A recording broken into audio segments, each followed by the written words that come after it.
Hey guys, welcome back to another video.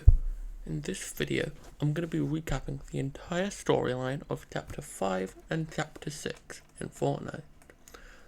Starting off, after the Big Bang event, we ended up on an unknown reality on the island of Helios in Chapter 5, Season 1, Underground, where we're introduced to a new group, the Society, founded by a man named Montague. Notable members including Valeria, Oscar, Nisha, and Peter Griffin for some reason. Valeria also has a sister, Hope, who teamed up with our old protagonist Jones to form the rival faction of the Underground. Hope used to work for the Society but left when she realized that she didn't like the ways that the Society were working. We also learn that Peely has been missing and find out he was captured by the Society. Through a bunch of loading screens, we watch Peely be transported between Society bases before Jones breaks him out of fencing fields. We also learn of Valeria's other motive.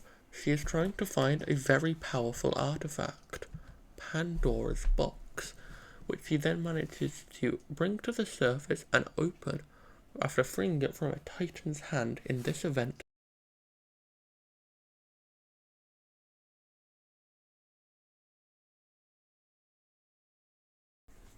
This takes us on to Chapter 5, Season 2, Myths and Mortals. Mount Olympus has now ended up on the island, and Zeus has declared war on all of the mortals for opening Pandora's box. The underworld is also on the island, which brings back the very interesting character of Midas. Ever since Midas died in Chapter 2, Season 3, he's been trapped in the Greek underworld because he is a Greek character, so Midas' team restore his yacht and help him escape. I did a whole other video on this at the time. Now, going back to Hope, she goes to the Oracle at Mount Olympus, who tells her to recruit Aphrodite, Cerberus, and Medusa, who all agree to help fight Zeus, because they don't want to kill all mortals. Eventually they succeed. After destroying things that give Zeus his power, Hope was able to kill him and take over Mount Olympus. After this happened, multiple lightning strikes were sent off from the statue, which opened Pandora's box a second time. This caused a sandstorm to come to the island, which took us into Chapter 5, Season 3, Wrecked. Here we're introduced to a new character, Megalodon, who crashed onto the island in his shark-shaped ship, and out hunting for a material known as nitro, which powers his suit and his ship. He also notices the 4 Pandora gems on the island from the box, 3 of which Hope finds, 1 he finds, so we have to steal off him in a quest. These tease the future, such as Magneto's helmet, but also the Ghost logo from Chapter 2. We also introduced to a mysterious character called the Wanderer, who is helping Megalodon deliver nitro from a local oil refinery, Redline Rig, all the way to his ship with a pipe. However, something goes wrong, as you can see in this event.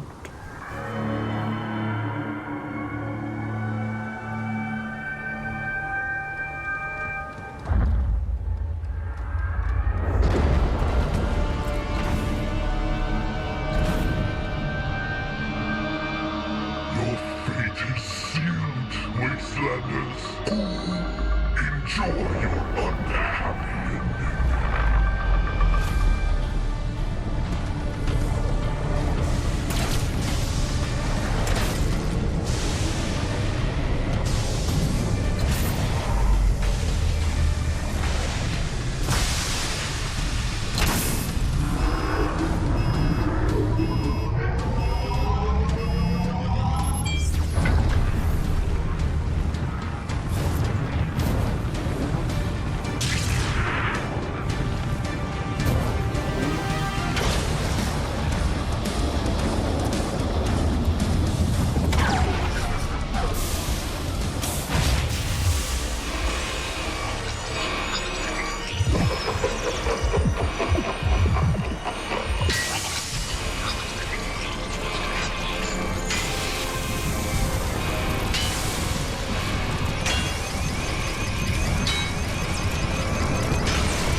This takes us into Absolute Doom, Chapter 5, Season 4, where we find out that the Wanderer is none other than Doctor Doom himself, and he has now gone on a killing spree, killing all of these heroes.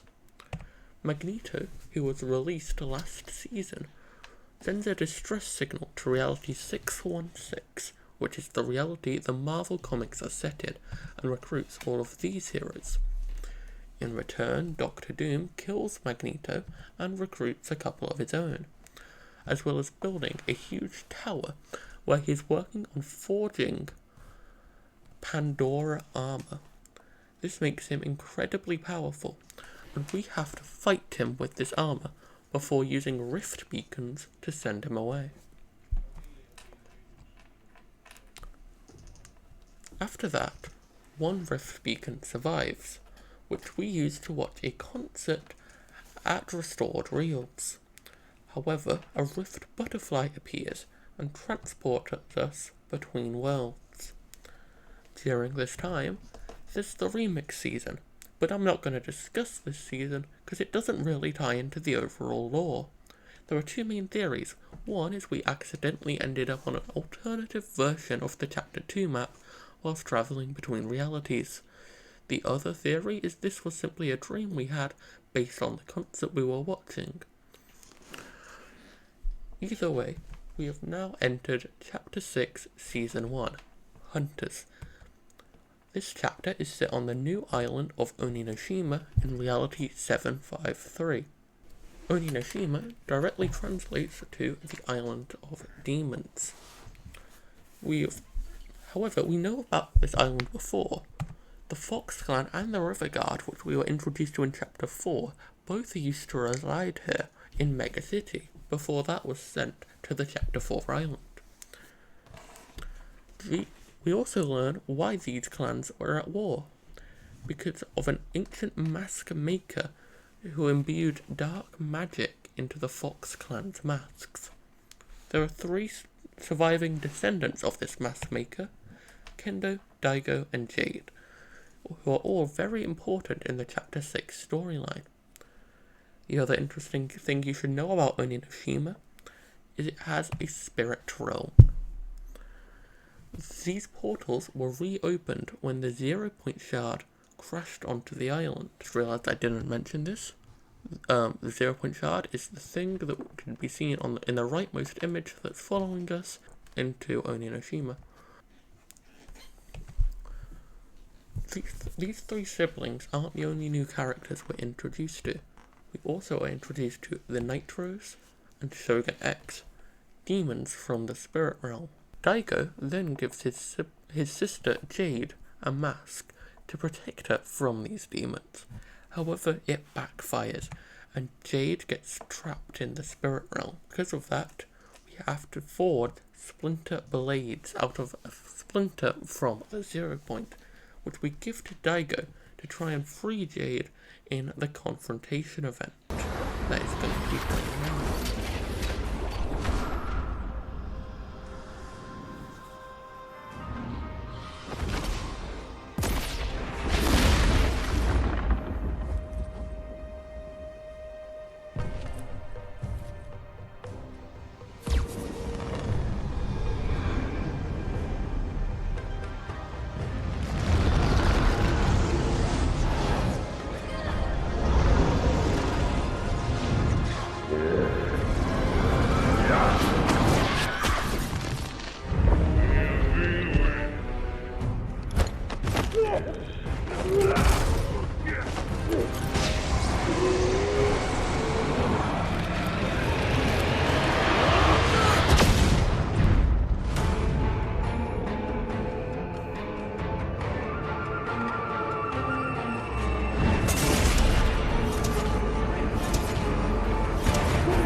As you may have seen at the end of that, gold spewed out of the portal.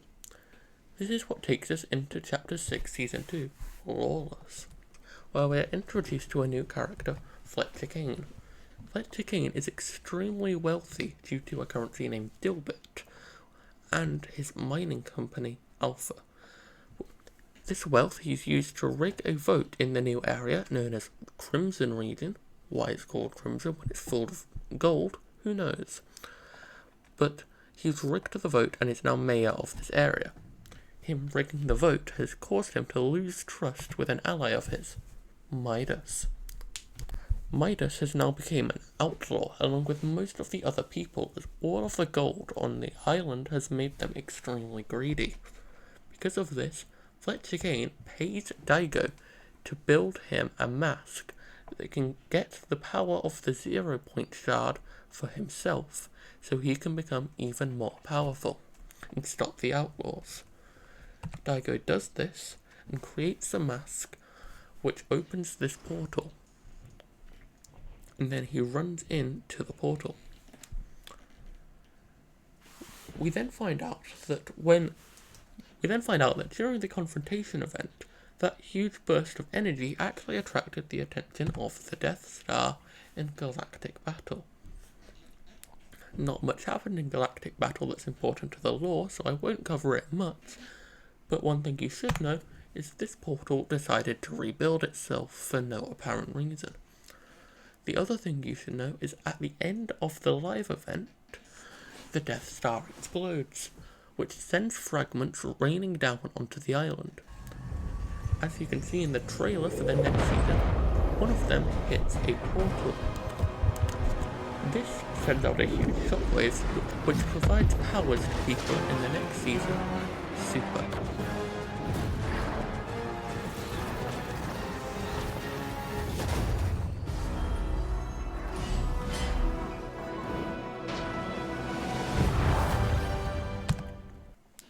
Here we're introduced to a bunch of new characters, the Supernovas, the main 6 being Morgan Mist, Haley Sky, Ziggy, Synthwave, Killswitch, and Light Rider. These people have all gained powers from the shockwave of the Spirit Realm. Jones, Hope, and Nitrose establish the Supernova Academy, where they're training all of these supernovas to fight Daigo, who has fully become a demon now after being possessed in the Spirit Realm, and has brought many spires to the island. It should be noted that the Night Rose is no longer possessed after we defeated Shogun X in the confrontation event. And this all leads us up to the Kraken event that just happened. A Kraken tentacle came out of the ground, which whacked away Daigo, freeing him from his curse as being a demon. 3 more tentacles came up, Superman chopped them off, and this is what's going to take us into the next season. Shock and awesome.